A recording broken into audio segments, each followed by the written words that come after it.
But in the bullshit department, a businessman can't hold a candle to a clergyman.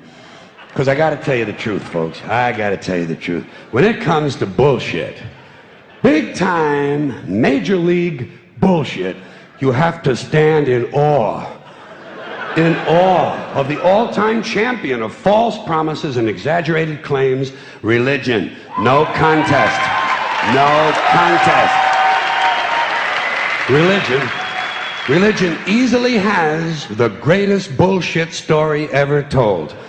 Think about it. Religion has actually convinced people that there's an invisible man living in the sky who watches everything you do every minute of every day. And the invisible man has a special list of 10 things he does not want you to do. And if you do any of these 10 things, he has a special place full of fire and smoke and burning and torture and anguish, where he will send you to live and suffer and burn and choke and scream and cry forever and ever till the end of time. But he loves you.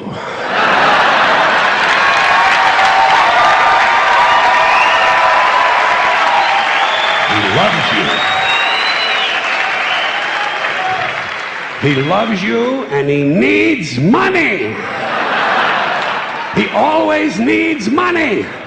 He's all powerful, all perfect, all knowing, and all wise. Somehow, just can't handle money.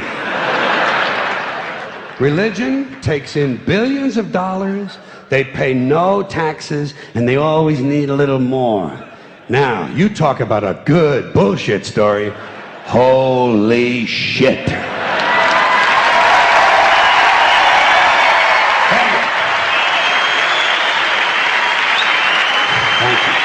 But, thank you very much. But I want you to know something. This is sincere. I want you to know, when it comes to believing in God, I really tried. I really tried. I tried to believe that there is a God who created each of us in his own image and likeness, loves us very much, and keeps a close eye on things. I really tried to believe that, but I gotta tell you, the longer you live, the more you look around, the more you realize something is fucked up. Something is wrong here. War, disease, death, destruction, hunger, filth, poverty, torture, crime, corruption, and the ice-capades. Something is definitely wrong. This is not good work. If this is the best God can do, I am not impressed. Results like these do not belong on the resume of a supreme being. This is the kind of shit you'd expect from an office temp with a bad attitude. And just between you and me, in any decently run universe, this guy would have been out on his all-powerful ass a long time ago. And by the way, I say this guy because I firmly believe, looking at these results, that if there is a God, it has to be a man. No woman could or would ever fuck things up like this.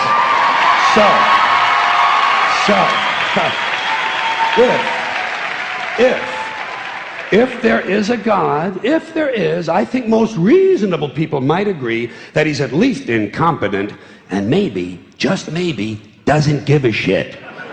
Doesn't give a shit, which I admire in a person and which would explain a lot of these bad results. So rather than be just another mindless religious robot, mindlessly and aimlessly and blindly believing that all of this is in the hands of some spooky, incompetent father figure who doesn't give a shit, I decided to look around for something else to worship, something I could really count on. And immediately, I thought of the sun. Happened like that. Overnight, I became a sun worshiper. Well, not overnight. You can't see the sun at night. But first thing the next morning, I became a sun worshiper. Several reasons. First of all, I can see the sun, okay? Yeah. Unlike some other gods I could mention, I can actually see the sun. I'm big on that. If I can see something, I don't know, kind of helps the credibility along, you know? So every day I can see the sun as it gives me everything I need: heat, light, food, flowers in the park, reflections on the lake, an occasional skin cancer, but hey, at least there are no crucifixions, and we're not setting people on fire simply because they don't agree with us. Sun worship is fairly simple. There's no mystery, no miracles, no pageantry, no one asks for money, there are no songs to learn, and we don't have a special building where we all gather once a week to compare clothing. And the best thing about the sun, it never tells me I'm unworthy. Doesn't tell me I'm a bad person who needs to be saved. Hadn't said an unkind word. Treats me fine. So I worship the sun. But I don't pray to the sun. Know why? I wouldn't presume on our friendship. It's not polite. I've often thought people treat God rather rudely, don't you? Asking trillions and trillions of prayers every day, asking and pleading and begging for favors. Do this, give me that, I need a new car, I want a better job. And most of this praying takes place on Sunday, his day off. It's not nice, and it's no way to treat a friend. But people do pray, and they pray for a lot of different things. You know, your sister needs an operation on her crotch. Your brother was arrested for defecating in a mall. But most of all, you'd really like to fuck that hot little redhead down at the convenience store. You know, the one with the eye patch and the club foot, huh? Can you pray for that? I think you'd have to. And I say, fine, pray for anything you want. Pray for anything. But what about the divine plan? Remember that? The divine plan. Long time ago, God made a divine plan. Gave it a lot of thought, decided it was a good plan, put it into practice. And for billions and billions of years, the divine plan has been doing just fine. Now you come along and pray for something. Well, suppose the thing you want isn't in God's divine plan. What do you want him to do? Change his plan? Just for you? Doesn't it seem a little arrogant? It's a divine plan. What's the use of being God if every rundown schmuck with a $2 prayer book can come along and fuck up your plan? And here's something else, another problem you might have. Suppose your prayers aren't answered. What do you say? Well, it's God's will. Thy will be done. Fine, but if it's God's will and he's going to do what he wants to anyway, why the fuck bother praying in the first place? Seems like a big waste of time to me. Couldn't you just skip the praying part and go right to his will? It's all very confusing. So to get around a lot of this, I decided to worship the sun. But, as I said, I don't pray to the sun. You know who I pray to? Joe Pesci. Joe Pesci. Joe Pesci. Two reasons. First of all, I think he's a good actor, okay? To me, that counts. Second, he looks like a guy who can get things done.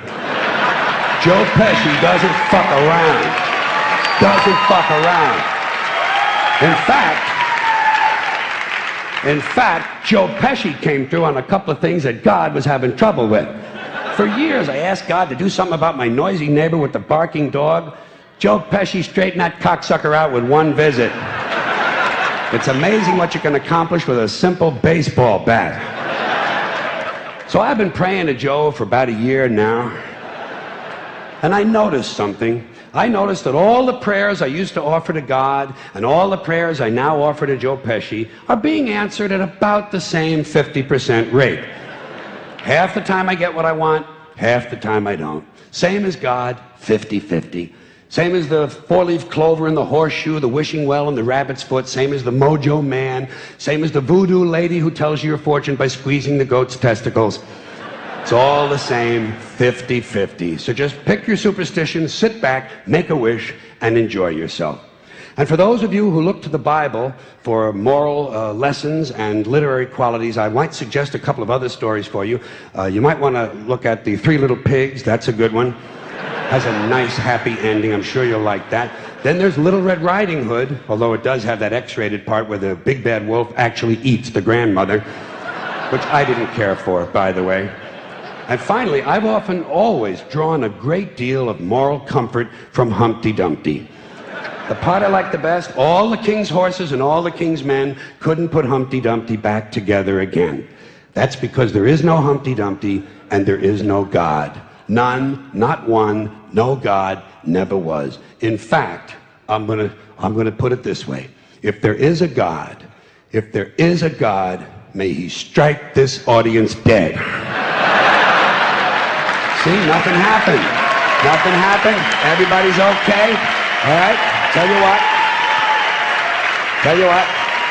I'll raise the stakes. I'll raise the stakes a little bit. If there is a God, may he strike me dead.